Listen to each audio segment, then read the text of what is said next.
I am in shock. I am in shock. The Indiana Fever just beat the Aces. The first win for the Indiana Fever against the Las Vegas Aces since I was 22 years old. Aces MVP to refs, Fever's MVP and Alyssa Smith. You're not wrong. You're not wrong.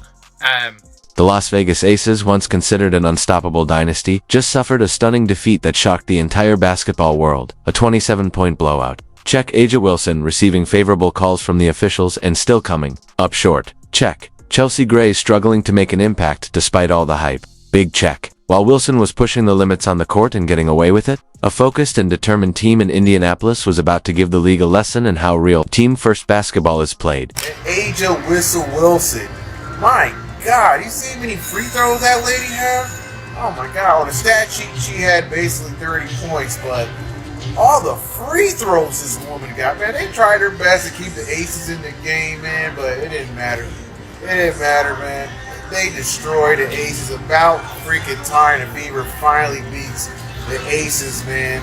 And without Caitlin Clark. The 81-54 beatdown the Indiana Fever delivered to the Las Vegas Aces wasn't just a loss, it was a statement. And that message couldn't have been clearer. No amount of favorable officiating, no individual brilliance from A'ja Wilson, and no clout from past success can save you when a team shows up to play disciplined, determined, and real basketball. But this was a big win for the Fever because the Aces were the only team that they had not won at least one game to last season, meaning the Aces swept the Fever last season. They actually haven't won a game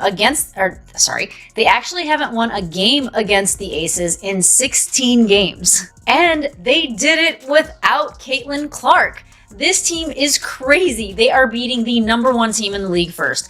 And then they go and beat the Aces, who they haven't won to in 16 games. And they did it without Caitlin Clark, which is just a testament to how this team is finally developing a rhythm. Let's talk about that third quarter, because that's where things really got intense. Lexie Hull, who's been quietly grinding all season, executed a textbook box out on A'ja Wilson. Great positioning, solid fundamentals. She grabbed the rebound exactly how it's taught in the basics of the game, but then A'ja came in from behind, reaching over the top, a play that looked like a clear over-the-back foul. Yet somehow, the whistle stayed silent. Line a decent amount of times. A'ja Wilson, she got a favorable whistle in the second half, but it is what it is. Superstars get the whistle. Unless your name is, 29 points for A'ja Wilson, 3 boards, 3 personal fouls, 3 turnovers, 9 for 18 from the field goal, from the field, 11 for 13 from the free throw line. Look at the rest of her team. 2 points, 2 points, 2 points, 6 points, 0 points, 4 points, 2 points, 3 points. Dana Evans, 1 for 10, Dana Evans. Oh my goodness. Any basketball fan who's watched the game for more than 5 minutes knows exactly what that call should have been. Over the back, Indiana ball. End of discussion. But what did the officials decide? A jump ball. That's right, as if A'ja Wilson and Lexie Hull were somehow battling from equal position, when in reality, Hull had clearly secured the rebound and was fouled from behind. It was a moment that left fans shaking their heads. I don't know about frustrations boiling over as more to just like making a point. Caitlin said she got me though, so. One more than that. She just got a bonus. And by bonus, she was meaning the Commissioner's Cup bonus, which was $49 or $43,000 per player, because the prize pool was $500,000.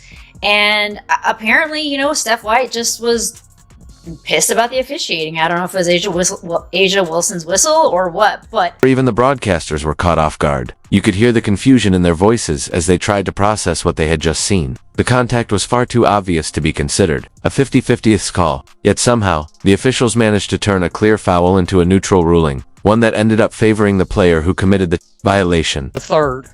Like I said, the referees were starting to get on the side of the Aces. They were trying to wheel the Aces back in, and Lexie stepped in and sort of killed it. Kelsey Mitchell never took her foot off the gas tonight, by the way. This is the best thing I've seen from Stephanie White all season long. Right here, she was aggravated by the refs already, and in the fourth quarter, 5:35 left, Stephanie White lost her shit on the sideline. She lost her shit. And let me just play this right here. Roll it. Lost that lead late. And she gonna, you see her just losing it up here. Losing it. And she got teed up right there. And Caitlin Clark loved it. If you're enjoying this, don't forget to subscribe. Now here's where the story gets truly inspiring. The Indiana Fever didn't let questionable officiating shake their focus. Instead, they took that controversial call, absorbed it, and then absolutely dismantled the Aces, turning every missed whistle into a non-factor. Let's break down this masterclass quarter by quarter, because what the Fever did to the Aces was nothing short of basketball poetry. In the first quarter, Indiana came out with purpose. They scored the game's first 6 points and never looked back. By the end of the quarter, they were up 21-14, and it was already clear this wasn't going to be the Aces' night. The Fever shot an impressive 52.9% from the field, while holding Las Vegas to just 28.6%. They owned the paint 16-4. Sending a clear message early, they were going to challenge the Aces right where it mattered most. Really put it on. Right here, you can see 24 points in the first half for the Aces. I mean, seriously, for the Aces. Points in the paint, 38-20. I mean, it was a dominant win by the Indiana Fever. In the second quarter, the Fever didn't just take control, they tightened their grip. Indiana outscored the Aces 25-10 in a dominant stretch, shooting an unbelievable 81.8% from the field. Meanwhile, Las Vegas struggled to find any rhythm, hitting just 23.5% of their shots. The Fever went a perfect 6-for-6 in the paint, while the Aces could only convert 3 of 13 attempts. By halftime, the scoreboard read 46-24, and the outcome was all but sealed. That earlier missed call wasn't just a blown whistle, it robbed Indiana of a chance to build an even bigger lead and bury the Aces further. Instead of a potential Fever bucket, the jump ball gave Las Vegas a brief lifeline. They had a chance to win the tip and shift the momentum. For a moment, it looked like the officiating might tilt the game back toward the defending champs just when they needed it most. This defense is playing phenomenal. Oh my God, it's night and day. I think that Commissioner's Cup gave them swag. Now they're swagging it out. I've never seen Natasha Howard so aggressive in my life. This girl is beasting now all suddenly. She is beast moding right now. And Timpson, the rookie, getting block shots, getting steals. Leah Boston is just murking, destroying Asia Wilson. Man, you know, I got a nickname for Asia Wilson, guys. You know what it is? Whistle Wilson. Because this lady's always getting whistles. She's the person with the special whistle, guys. Every freaking time. And then she goes to the free throw line. Freaking free throw merchant. I think she's related to SGA. For the Fever, it was a classic, here we go again moment. Everyone in the arena, players, coaches, even the fans, knew what they had just witnessed. Lexie Hull did everything right and still didn't get the call. That kind of missed whistle can rattle a young team, especially against a high-profile opponent like the Aces. For Las Vegas, it was a much-needed breather. Down big, struggling offensively, and suddenly gifted a 50-50th ball they didn't earn. But it wasn't enough. The Fever pushed the lead back to 68-47 heading into the fourth, where they put the game away with complete dominance. The Aces managed just 7 points in the entire quarter. Not just a poor showing, but a total collapse. And while the final score read 81-54, it still didn't fully capture how thoroughly Indiana dismantled a team expected to contend for a championship. The Aces tried to put a little run together to start the third quarter, and Sophie Cunningham and Lexie Hull shut that shit down. They shut it down by hitting some big shots. All right, that steal led to the only 2 points that Sophie Cunningham had, but it was big. So right here, let's start Aaliyah Boston right here. That's Sydney Colson to Boston. She's going to drive into the lane. And I've got to tell you, she gave Asia Wilson all she could handle. Say some words I never thought I'd say. Free Asia Wilson. Free her now. Not tomorrow, not next week, right now. I never thought I'd say this. I'm Asia. I'm in that locker room. I'm stripping everybody of their A1s. I'm sure I didn't give y'all these free shoes and y'all gonna come out here. Y'all can't even give me more than 5 points. None of y'all, where y'all at? Y'all can't help me out. I'm reigning MVP. I'm bringing y'all these champions. I took a pay cut for some of y'all to be here. And you can't give me no points.